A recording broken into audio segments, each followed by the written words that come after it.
I do not encourage young men who have no children to become stepfathers.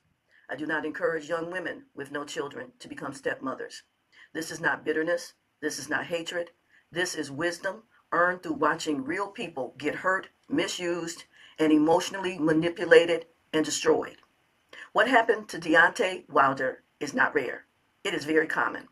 And men need to hear the truth before they sacrifice themselves, trying to be good in situations that were never designed to honor them in the first place.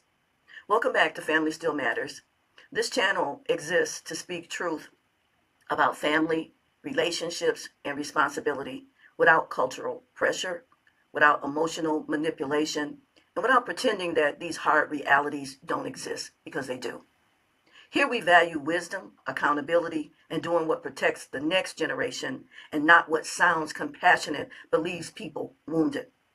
This video is not about attacking single mothers. It's not about demonizing children. It is not about pretending blended families never work. This video is about boundaries.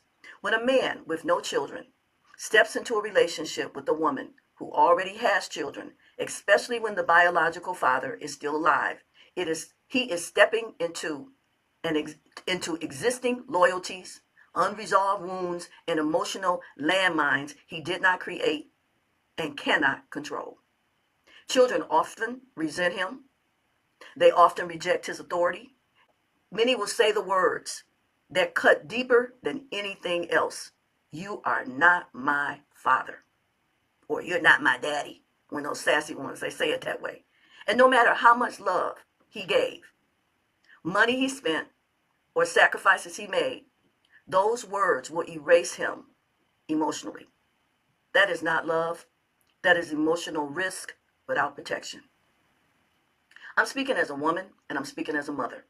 I do not encourage any man in my family, be he my son, my nephew, my cousin, my uncle, or my brother, to take on the role of a stepfather when they have no children of their own.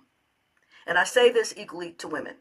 I do not encourage childless women to become stepmothers either. If you have children, your primary responsibility is to your children, not your dating life. When you made a decision to lay down unprotected with a man that is not your husband and to have a child, your dating time is over, okay? Your going out having fun is over. You made a decision, intentionally or unintentionally, to be a mother full-time for the next 18 to 23 years. So when I had my child and his father and I were no longer together, I made a decision for myself. And I believe it was the wisest decision that any woman that has a child and is a single mother. I made the decision that I would not parade men in and out of my child's life or in and out of my life, destroying my body, my integrity, and my purity. I would not expect another man to carry a responsibility that belonged to me and my son's father. My focus was my child full time until he entered adulthood. And that was not a sacrifice. That was a mature, responsible decision that